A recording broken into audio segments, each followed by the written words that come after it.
ನಮಸ್ಕಾರ ಎಲ್ಲರಿಗೂ. ನಾನು ಇವತ್ತು ಒಂದು ಹೊಸ ವಿಷಯನ ಹೇಳ್ಕೊಡ್ತೀನಿ ಎಲ್ಲರಿಗೂ.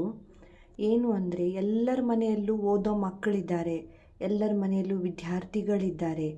ಆದರೆ ಮಕ್ಕಳೇನು ಮಾಡ್ತಾರೆ, ಓದಲು ಅಪ್ಪ ಅಮ್ಮನ ಭಯದಿಂದ ಓದಲು ಕೂತ್ಕೊಳ್ತಾರೆ ಬಿಟ್ಟರೆ ಮನಸ್ಸಿನಿಂದ ಓದೋಕ್ಕೆ ಪ್ರಯತ್ನ ಮಾಡೋದಿಲ್ಲ. ಎಲ್ಲಿ ಬೈದು ಬಿಡ್ತಾರೋ, ಎಲ್ಲಿ ನಮಗೆ ಪೆಟ್ಟು ಬಿದ್ದು ಬಿಡುತ್ತೋ, ಎಲ್ಲಿ ಬೇಜಾರು ಮಾಡ್ಕೊಳ್ತಾರೋ ಅನ್ನೋ ಆತಂಕದಲ್ಲಿ ಓದಲು ಕೂತ್ಕೊಳ್ತಾರೆ ಬಿಟ್ಟರೆ ಅವರು ಮನಸ್ಸಿಂದ ಓದಬೇಕು ಅಂತ ಓದೋದಿಲ್ಲ. ವಿದ್ಯಾಭ್ಯಾಸದಲ್ಲಿ ಓದಿನಲ್ಲಿ ಏಕಾಗ್ರತೆ ಇರೋದಿಲ್ಲ ಮಕ್ಕಳಿಗೆ. ಅದಕ್ಕಾಗಿ ನಾನಿವತ್ತು ಮಕ್ಕಳಿಗೆ ವಿದ್ಯಾಭ್ಯಾಸದಲ್ಲಿ ಏಕಾಗ್ರತೆ ಬರಲು ಮತ್ತು ಮಕ್ಕಳು ಇದನ್ನು ಚೆನ್ನಾಗಿ ಓದಲು, ಅವರು ಓದಿದ್ದವರಿಗೆ ನೆನಪಿರಲು ಯಾವಾಗೂ ನಾವು ಗುರುಗಳದನ್ನು ಸೇವೆ ಮಾಡಬೇಕಾಗತ್ತೆ. ಎಷ್ಟು ಗುರುಗಳ ಸೇವೆ ಮಾಡ್ತೀವೋ ಅಷ್ಟು ಕಡಿಮೆನೇ. ಗುರುಗಳಿಗೆ ಮೊರೆ ಹೋಗಬೇಕು.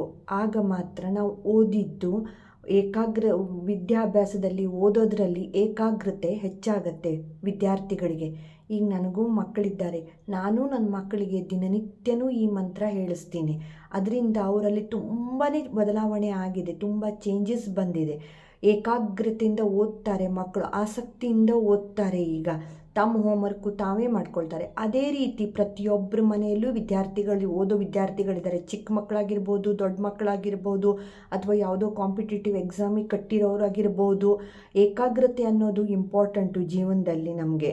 ನಾವು ಏಕಾಗ್ರತೆಯಿಂದ ಮನಸ್ಸು ಕೊಟ್ಟು ಮಾಡಿದಾಗ ಪ್ರತಿಯೊಂದು ಕೆಲಸದಲ್ಲೂ ನಮಗೆ ಸಕ್ಸಸ್ ಅನ್ನೋದು ಇದ್ದೇ ಇರುತ್ತೆ. ಅದೇ ಏಕಾಗ್ರತೆ ಇಲ್ಲದೆ ಯಾರ್ದೋ ಭಯಕ್ಕೋ ಅಥವಾ ಯಾರೋ ಬೈತಾರೆ ಅನ್ನೋ ಒಂದು ಉದ್ದೇಶದಿಂದ ನಾವು ಮಾಡೋದ್ರಿಂದ, ಏಕಾಗ್ರತೆ ಇಲ್ಲದೆ ಮಾಡೋ ಕೆಲಸದಲ್ಲಿ ಯಾವತ್ತೂ ನಮಗೆ ಯಶ ಸಿಗೋದಿಲ್ಲ. ಅದಕ್ಕಾಗಿ ನಾನಿವತ್ತು ನಿಮಗೆಲ್ಲರಿಗೂ ಒಂದು ದತ್ತಾತ್ರೇಯ ಮಂತ್ರ ಹೇಳ್ಕೊಡ್ತೀನಿ. ಈ ವಿಡಿಯೋ ಎಂಡದಲ್ಲಿ ದತ್ತಾತ್ರೇಯ ಮಂತ್ರನ ಕೆಳಗಡೆ ಡಿಸ್ಕ್ರಿಪ್ಷನಲ್ಲಿ ಬರೆದು ಹಾಕಿರ್ತೀನಿ. ದಿನನಿತ್ಯನೂ ಅದನ್ನು ಸ್ನಾನ ಆದ ತಕ್ಷಣ, ಸಂಜೆ ಹುಡುಗರು ಶಾಲೆಯಿಂದ ಬಂದ ತಕ್ಷಣನೋ ಅಥವಾ ಕಾಲೇಜಿಂದ ಬಂದ ತಕ್ಷಣನೋ, ಅಥವಾ ಇನ್ಯಾರೋ ಕಾಂಪಿಟೇಟಿವ್ ಎಕ್ಸಾಮಿಗೆ ಕಟ್ಟಿರೋ ಮಕ್ಕಳು ಇರಬಹುದು, ಇಲ್ಲ ಅಂತ ಅಲ್ಲ, ಅವರೆಲ್ಲ ಸೇರಿ ಬೆಳಗ್ಗೆ ಸಾಯಂಕಾಲ 2 ಟೈಮು ಹೇಳೋದ್ರಿಂದ, ದತ್ತಾತ್ರೇಯ ಗುರುಗಳ ಮಂತ್ರನ ಹೇಳೋದ್ರಿಂದ ವಿದ್ಯಾಭ್ಯಾಸದಲ್ಲಿ, ಓದಿನಲ್ಲಿ ಅವರಿಗೆ ಆಸಕ್ತಿ ಹೆಚ್ಚಾಗತ್ತೆ ಮತ್ತು ಅವರಿಗೆ ಏಕಾಗ್ರತೆ ತುಂಬ ಹೆಚ್ಚಾಗತ್ತೆ. ಅವರು ಇಂಟ್ರೆಸ್ಟ್ ಕೊಟ್ಟು ತಾವೇ ಓದ್ತಾರೆ. ಇಂಟ್ರೆಸ್ಟ್ ಕೊಟ್ಕೊಂಡು ಓದಿನಲ್ಲಿರೋ ತಮ್ಮದು ಏನು ಮಾಡಬೇಕು ಅಂದ್ಕೊಂಡಿದ್ದಾರೆ ತಾವೇ ಮಾಡ್ಕೊಳ್ತಾರೆ. ಅದನ್ನು ಹೋಮ್ವರ್ಕ್ ಆಗಿರ್ಬೋದು, ಅದು ಅಥವಾ ಬೇರೆ ಯಾವುದೋ ಕಾಂಪಿಟೇಟಿವ್ ಎಕ್ಸಾಮಿಗೆ ಯಾವುದೋ ಕಟ್ಟೋದಿಲ್ಲ, ನನಗೆ ಓದೋಕ್ಕಾಗೋದಿಲ್ಲ, ನನಗೆ ಕಾನ್ಸಂಟ್ರೇಷನ್ ಇಲ್ಲ ಅಂತ ಹೇಳೋ ಮಕ್ಕಳು ಕೂಡ ಕಾನ್ಸಂಟ್ರೇಷನ್ ಹೆಚ್ಚಾಗತ್ತೆ. ಅವರಿಗೆ ಕಾನ್ಸಂಟ್ರೇಷನ್ ಕೊಟ್ಟು ಓದ್ತಾರೆ, ಕಾನ್ಸಂಟ್ರೇಟ್ ಹೆಚ್ಚು ಮಾಡ್ಕೊಳ್ತಾರೆ. ಇದರಿಂದ ಅವರಿಗೆ ಓದಿನಲ್ಲಿ ತನ್ನಾರೇ ಆಸಕ್ತಿ ಮೂಡುತ್ತೆ, ಓದಿನಲ್ಲಿ ಆಸಕ್ತಿ ಹೆಚ್ಚಾಗತ್ತೆ, ಅವರಿಗೆ ಒಳ್ಳೆ ರಿಸಲ್ಟ್ ಬರುತ್ತೆ ಅವರಿಗೆ.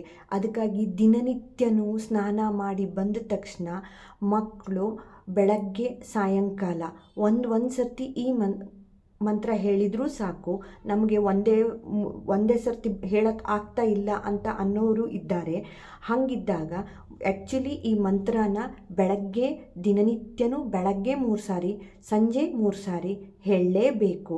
ಹಾಗೆ ಹೇಳೋದ್ರಿಂದ ನಿಮಗೆ ಮಕ್ಕಳಿಗೆ ಓದಿನಲ್ಲಿ ಆಸಕ್ತಿ ಹೆಚ್ಚಾಗತ್ತೆ, ಒಳ್ಳೆಯ ಫಲಿತಾಂಶ ಬರುತ್ತೆ, ಒಳ್ಳೆಯ ರಿಸಲ್ಟ್ ಬರುತ್ತೆ ಮಕ್ಕಳಿಗೆ. ಅವರು ಕಾನ್ಸಂಟ್ರೇಷನ್ ಪವರ್ ಹೆಚ್ಚಾಗುತ್ತೆ ಮಕ್ಕಳಿಗೆ, ವಿದ್ಯಾರ್ಥಿಗಳಿಗೆ. ಪ್ರತಿ ತಂದೆ ತಾಯಿ ಬಯಸೋದು ಅದೇ ಅಲ್ವಾ? ಮಕ್ಕಳು ಚೆನ್ನಾಗಿ ಓದಬೇಕು, ಮಕ್ಕಳು ಮುಂದೆ ಬರಬೇಕು, ಮಕ್ಕಳಿಗೆ ಒಳ್ಳೆಯದಾಗಬೇಕು ಅಂತಾನೆ ಪ್ರತಿ ತಂದೆ ತಾಯಿನೂ ಬಯಸೋದು.